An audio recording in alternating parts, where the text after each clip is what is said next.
omupiira ligi y'abunywera mu ggwanga egenda mu maaso. Kitara ekyaziza ttiimu y'abanaffe aba Express FC. Omupiira guno gukyali 0-0 guli wali mu maka ga Kitara e Butema era nga second half yakatandika bali mu dakika ya 52. Omulundi Express gwe yasemba okukyala awo abasajja aba Kitara tebalina nsonyi baabya ne bagikuba omupiira munene bwe guti babakuba goolo zaali 7 mulamba. Express ezeeyo nga inamuko ku bizibuzibu mu nteekateeka y'abazanyi kwoteeka n'ensako yaabwe n'ebyennyingiza ebya Uganda nga bw'obimanyi. Kale nno naye bagenza okugendayo nga balabika banywevumu era bagezezaako okulaba nga beekwanyakwanya. Batutte eddakiika 52 bakyakomye clean sheet naye olowooza nti nno Waswabosa abalaba era kemunaagira ne musumagira mu wakapa ajja bakuba omunwe ate naye aggalewo nga bw'omanyi ebintu bya Waswabosa. Tekirungi eyo ttiimu Express yagisambirako nga defensive midfielder oluusi ng'azannye mu central defense. Kale katugulinde ogobe n'abankyaliwo wano nja kubaako update mumanye engeri gye gunaaba kugendamu mu maaso. Ssaawa 2 ez'ekiro olwaleero wali ku Kadiba Sports Club Uvira egenda kukyaza ttiimu y'abanaffe aba Mbarara City. Mbarara City babadde nabo n'ebizibu byabwe nga bw'omanyi omupiira gwaffe tegugwebwamu bizibuzibu awo. Abaana babasasula abalala tebabasasudde agezaako okubanja bagamba osiiwuusa empisa na biki ebyo. Nekiddayo mu magezi ge nawa wano mu kubaganya ebirowoozo nga njogedde ku ddiiru oba kale ku neeyisa ya ttiimu ya FC Bournemouth. Simanyi oba mwafunyeko kaaganya akagezezaako okunoonyerezaako. Abasajja baateeka essira mu scouting department. Balina scouting department nga baagitemaatemamu offices ez'enjawulo. Ate sigamba nti offices ziri ku kizimbe kimu. Offices za njawulo ziri ne ku streets za njawulo ne ku addresses za njawulo. Simanyi oba mwafunyeyo akadde akanoonyerezaako. Okuva ku scouting team number 1 okutuuka ku scouting team number 49 zonna zirina addresses zaazo. Zonna zidiiringa mu age groups za njawulo okuviira ddala ku baana ab'emyaka 5 to 8 and a half to 10 bwe batyo bagenda bakategorizinga bwe batyo. Kale abasajja n'abakyala baakola omulimu ogwo nga bagugenderedde naye nga bo bakimanyi nti omuzannyo gwe bafuna tebagenda kuwangula Premier League, tebagenda kwepampalika bya Champions League. Era kyova olaba aleeta ssente entuufu mu muzannyi bamutabuti kuyinza gaye musajja abazannyi bonna babeemazeeko banaabeerawo batya. Kazi bo bakimanyi kakati ng'oyitawo okuwangula ekikopo mu liigi emu omuli clubs nga Chelsea, Liverpool, Manchester City, Arsenal, Manchester United. Gwe Bournemouth ogyotwale era Leicester City lwe yatwala ebyagigwako mu bijjukira na guno gujwa bwejjako mu kibinja ky'abanywerere kubayo season emu ng'eddayo eri wansi. N'olwekyo bo ekintu kyabwe project yaabwe baagituuma erinnya ne bagiwa direction ne bagiwa ne gestation period. Ekyo kyekibula mu mupiira gwaffe wano mu Uganda ekivaamu kutandika ntondo abazannyi nga batondowala kuba tobasasula ate naawe ng'otondowala kubanga bakulabisizza bakuswaziza mu bantu. Abaana lwaki tebasirikirako ku byama? Oli asirikira ebyama ng'ali mu kusabiriza za renti nga relative wali ku kitanda talinamu kasente akola atya? Mulina okuuma cash flow mu clubs. Cash flow mu clubs ku mupiira gwa Uganda ogutaliimu nti nno ogenda kuŋŋanya gate correction. Emabegako eri clubs zaali zikyalina abawagizi abajjuza ebisaawe abasambiranga mu clubs ennene nga bagamba abasambi mubanja tukimanyi mubanja renti mubanja emisaala gyammwe n'ensako naye mulindeeko tusambeeko ku match ennene emu. Express egenda kuzanya Villa oba Villa ezanya KCC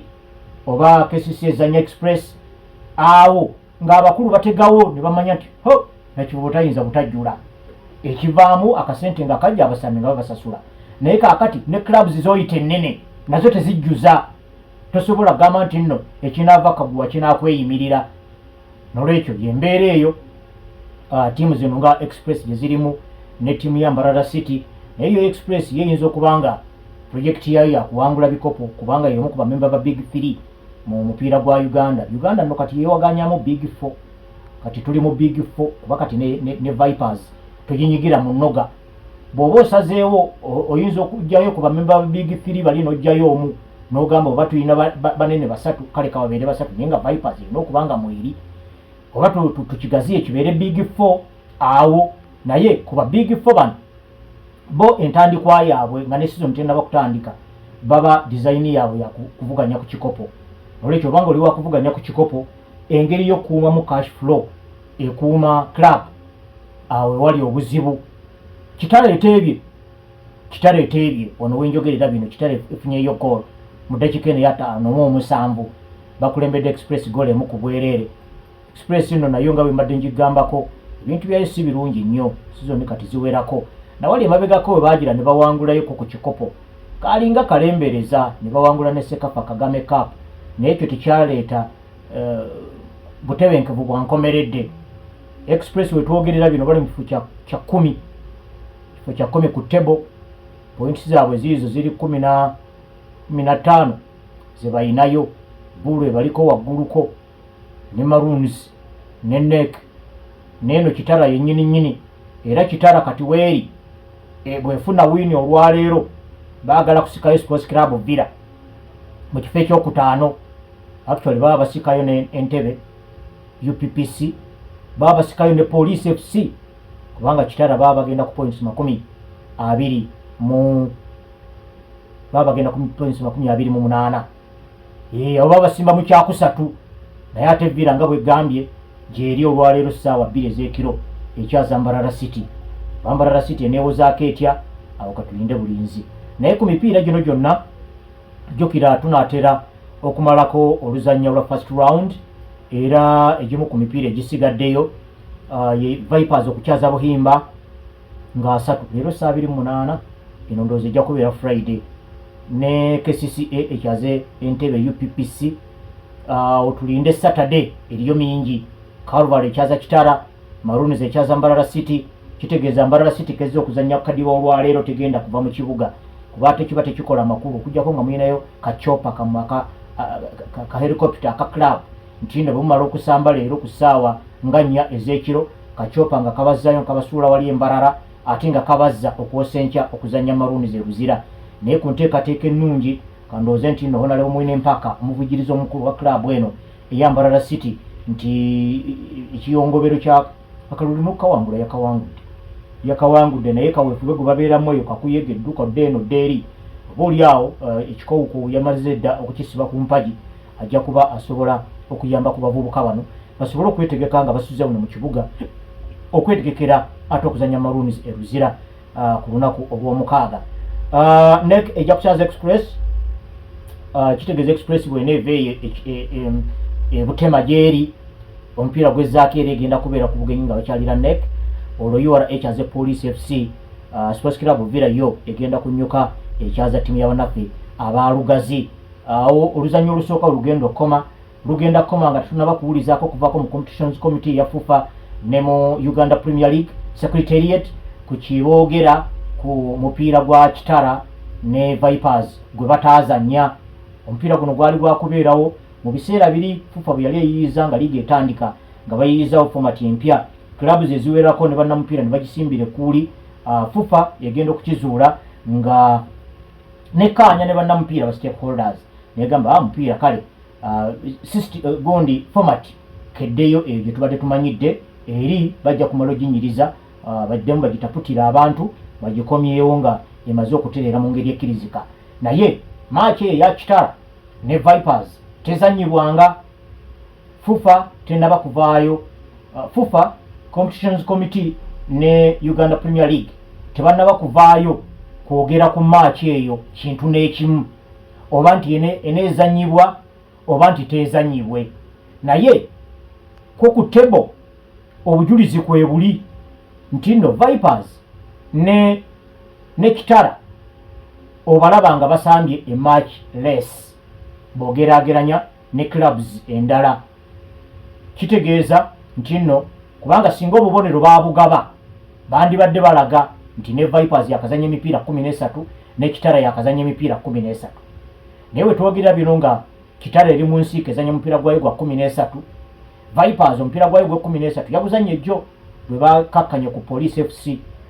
etendekebwa Matiya Lule n'ekuba omupiira mu face goal nya ku bwerere era kakati bakulembedde ttebo ye ttiimu yokka etannabakubwamu mu liigi y'ababinywera mu ggwanga first round era nga be basinza ne win ennyingi balina win 10 kuba KCC eddako erina win 9 naye yakubye UPDF goal zabadde nnya ku emu Police gye baakubye nesigalawo mu kifo kyayo ekyokusatu basibaganye ne UPPC ku bubonero 27 nga be bali mu kifo ekyokuna. Kakati omupiira guno gwa Vipers ne Kitara oba guno azanyibwa oba teguuzanyibwe FUFA Competitions Committee ne Uganda Premier League Secretariat tebannaba kuvaayo kunyonyola nsonga kwogera ku kintu kyonna kikwata ku match eyo oba obubonero bwagenze naye atejjukira bw'obanga ogoberedde ku mateeka ag'omupiira bwe bagamba nti nno Vipers ebonerezebwe kubanga tiyasamba mupiira okusinziira ku fixture mulimu obulipo bubiri akalipo akasooka mu ssaawa ez'essalira Vipers yaweereza warning ti match eyo tejja kugizannya kitegeeza Competitions Committee ne Uganda Premier League baali tebalina kugenda mu maaso kuteekateeka match eyo nga bakimanyi nti nno opponent tagenda kujja kubanga siga nti kyabagwako obugwi bawandiikirwa warning. Ekyokubiri mu mbeera eno bweti obanga osuubiddwa okuzannya match n'otagizannya etteeka ligamba bakunyuleko obubonero 6 kakati ekyebuuzibwa ku byonna abakulembera omupiira bagenda kukolako ki katulinde naye nga yo first round ekomekerezebwa ku weekend eno. Mukulu wa Sika ngambye ku lwa ttiimu ya Vipers nti omupiira gwa Vipers gwegenda okuzannya ku Friday omupiira ogwo tegujja kuba gwa kiro wadde nga mpiira gya Vipers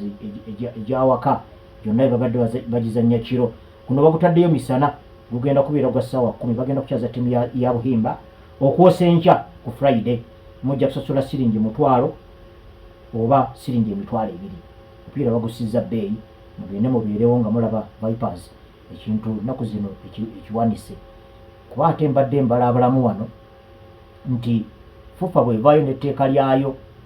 okubonereza Vipers egitemeko obubonero 6 wetwogerera bino Vipers bw'ogitemako obubonero 6 eba esigaza obubonero 27 baba benkanankana ne Police FC abali mu kifo ekyokusatu n'Entebbe UPPC abali mu kifo ekyokuna ku bubonero 27 olwo KCC ebeekulembedde ekibinja n'obubonero 3 bwebeesinga Vipers. Naye kino nkireese kugamba ofune ekibalo ekyamangu si lwakuba nti nno kyentegeeza nti nno FUFA kyegenda okukola nange FUFA kyeneekola sikimanyi naye nga kyekifaananyi kyoyinza okulabiramu embeera eno. Bwe tuvaako awo tujja kugendako mu UEFA Champions League empiira egyo gyegiri olwaleero gyonna 18 gigenda kuzanyibwa ku ssaawa 5 ez'ekiro ojja kweroboza match eneekuwoomera nze nja kulaba Newcastle PSG naye nammwe muteekwa okuba nga mulinako choices samba Chelsea okufaananako ne ttiimu endala nga wenayanjudde emipiira gyonna 18 gigenda kuzanyibwa ku ssaawa y'emu ya ssaawa 5 ez'ekiro olwaleero nga Chelsea ekyalira ttiimu eya Napoli mugenda kukyalira musajja wammwe Antonio Conte yabatendekakoko omupiira guyinza okubeera omuzibuzibu lwakuba nti bano gundi aba Napoli Juventus yabakubye kateebattemu omuntu mu weekend yabokyeza 3-0 kitegeeza bateebeka naye ekyebuuzibwa Chelsea yo nayo enywedde. Scott McTominay yasinze okubateebera goolo nyingi aba Napoli yakateeba goolo 4 Rasmus Hojlund naye waali awo yakateebayo goolo ze 2 okujjako Kevin De Bruyne ye mumuwonye ali ku ndiri ne Zambo Anguissa abamu ku bazannyi baabwe ab'amaanyi abali ku ndiri. Romelu Lukaku yakomyewoko mu weekend awo naye ng'akyali mutalavu oluvannyuma lw'okumala ebbanga ng'ali ku ndiri n'olwekyo Chelsea mugenda yeeyo mulabe engeri gye munaakikolamu. Ndowooza nti nno Robert Sanchez yajja obbakwatira Malo Gusto ate eno mu namba 2 Wesley Fofana ne Badiashile bayinza okuba mu center back awo Marco Correa w'amaviiri abakwatiremu eri mu namba 3. Reece James omusuubidde okunywezaawo awo wakati awo ne Moise Caicedo kwoteeka ne Enzo Fernandez olwo mu Brazil João Pedro omusuubidde okulemberamu wali ne Pedro Neto eno wayinza okukyukakyuka oba ne Alejandro Garnacho banamusomamuko aliamuroza na tulinze bulinzi kulaba engeri gyagenda okukitungiriramu naye nga bwenjogeddeko waliwo akattuka amaanyi mu kulwanira ebifo jjukira Champions League table eri emu tekyali luli nti nebibinja buli omu ali mu kibinja gundi n'omulala ali mu kibinja gundi ekibinja kiri kimu ttiimu ziri 36 ezikulembedde 8 ku table zo zigenda butereevu ku round 16 kati eziddako ttiimu 16 okuva mu kifo eky'omwenda okutuuka mu kifo ekya24 abo bo bajja kukwata akalulu ate basooke bagwekubemu ku home and away basis akalulu bamala kakwata n'okyaza oyo gwe bakuwadde ate naawe n'omukyalirako abayitawo ku both legs be bagenda of course ziri ttiimu 16 kuba kuvaako ttiimu 8 zigende zeegatte ku ziri 8 ezakulembera table olumu kati okuva mu kifo ekya25 mumulinda season eddako kakati awo bigenda okunyumira Arsenal egenda kukyaza Kairat Arsenal yayita mudda Kairat yavaamu dda kakati awo tulinze kulaba bulabi Mikel Arteta agenda kusoma squad ki kuba talaba lwaki yandibadde akulusanya abazannyi be naye kulwange nandibadde ndowooza nti Arsenal yandibadde n'okuspecializinga kubanga ebikopo bino byonna Arsenal byerimu erabika bulungi byonna ekyabirimu FA Cup wuyo bagenda ne ku luzannya olusooka olwa semi-final olwa Champions League olwa Carabao Cup ne bagenda bakuba Chelsea ku bugenyi kitegeeza okuzaawo aka bayinza okuyitamu ebikopo byonna bakyalabika bulungi ne Champions League babano tebali bubeezi unbeaten naye balina winning run tebannakubwamu mupiira nagumu yadde okugwa amaliri kati ate ne Premier League yiyo naye kyali mikono gyabwe ng'ebula emipiira 15 naye muli olowooza nti wadde ebikopo byonna babyagala bandibadde baspecializingako mu kimu oba bibiri naye ebyo Mikel Arteta yabimanyi so match bagenda gizannya leero Bilbao egenda kuzanya Sporting Barcelona ezanye FC Copenhagen Bayer Leverkusen ezanye Villarreal Benfica oyo Jose Mourinho akyazeeko Real Madrid yagitendekakoko wakuba nti nno Jose Mourinho gye yeeyongedde eno yagenze ayiike VVC Jose Mourinho gwe twali tumanyi oli yalina omuliro gw'amaanyi nga yeeyita na special one actually yali teyeeyita bweyise naye nga buli muntu yenna amulaba nti nno is a special one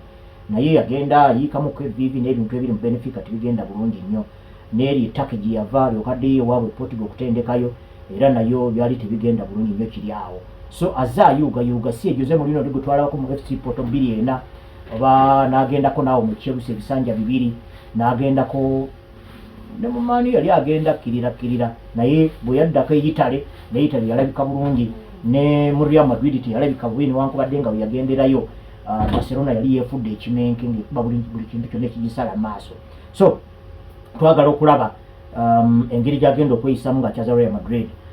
Club Brugge ebubirigi egenda kukyaza Olympique Marseille Borussia Dortmund ekyaze Inter Milan Eintracht Frankfurt ekyaza Tottenham Hotspur Liverpool ekyaze Karabakh Man City ekyaze Galatasaray nagwo gujja kunyuma okulabako kubanga ne Galatasaray erimu basiniya gyokulabamuku ku feesi ez'enjawulo nono mu Nigeria ono Victor Osimhen ojja kumulaba ku kyotaawo ekyoto kye si kibi aba tukimanyi nti nno ebimu ku bintu ebisinga okukaluubirira ttiimu za Pep Guardiola kwe kuzibira ojja kuwulira AS Monaco ekyaze Juventus Napoli ekyaza Chelsea PSG ekyaze ttiimu ya Newcastle ate PSV Eindhoven eyeri mu Badach ekyaze ttiimu ya Bayern Munich nkwadde fixture eyo mu lukwakwayo naye nga njagala okuwa table omanye kubanga ku bano bonna abalinako kye bagoba kakibeera abaagala okwegatta ku top 8 oba abaagala okunyweza top 8 naabo abaagala okwenywereza mu top 16 nga kwotadde abo abaagala okudduka mu top 16 okwegatta ku bali aba top 8 abagenda obutereevu waliyo naabo abali mu bottom okuva ku kifo ekya25 nga balinawo omukisa ogubaleeta eno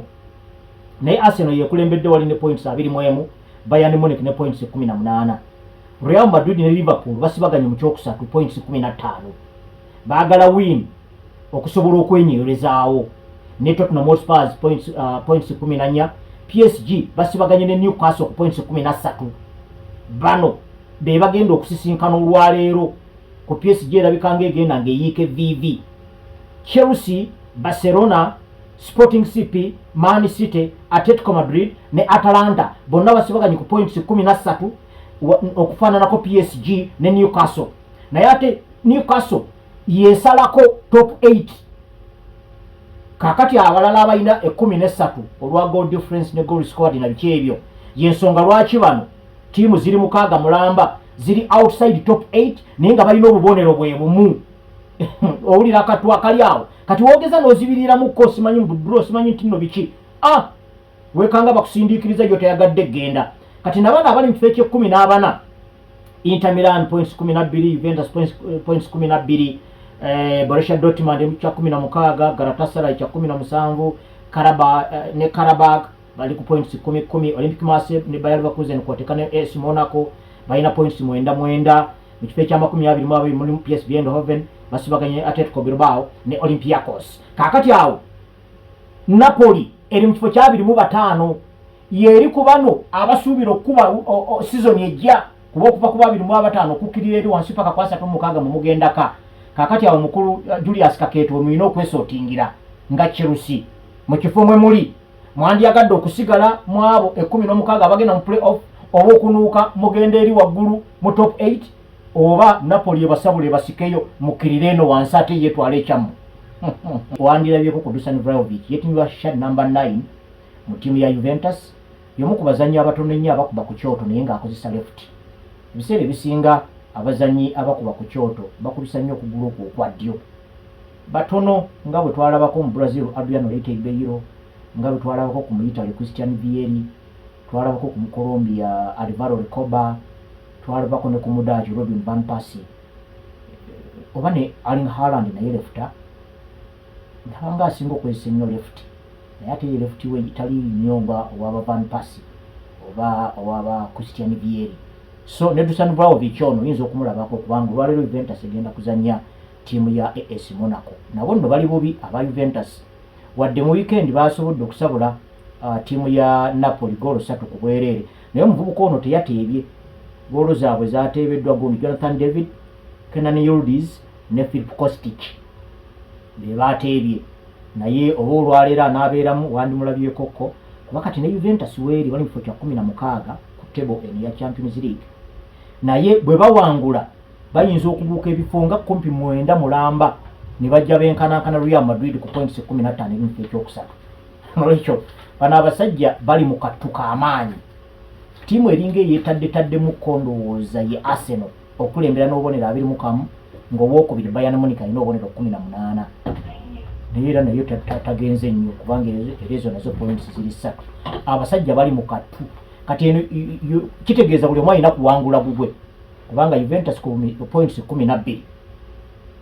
okutuuka ku ali mu kifo ekyokutaano Tottenham Hotspur alina points 14 kitegeeza bo bonna Juventus esobola obabuuka singa ne bawangudde ttiimu ya Monaco n'olwekyo omulenzi oyo wandimulabyeko ne gundi naye birthday ya leero Gianluigi Buffon goalkeeper yakwata emipiira egisukka ne mu 10 mu ttiimu y'eggwanga erya Italy kale nno naye birthday ya leero naawe mulangira Daudi Kayondo mukulu baka Dennis bandabire bonna ab'omu Wakiso na mwenna abagoberedde show eya leero mwebale nnyo mwebalire ddala ate olw'enkya tujja kusala amagezi tulabe nga tutandika twongerayo of course tujja kutunuulira Champions League bwebadde twongereyo omulamwa gwaffe gwe twabaddeko ogutambula gwakomyerwa jjo olw'okuba nti waliwo agokya aga Champions League y'ensonga lwaki tugubuuse naye tulina okutunulako ku buvunaanyizibwa bwa Man United mu fixture obwa Arsenal obwa Man City n'obwa Aston Villa awo tulina okukwatawo paka ate tunayingira mu weekend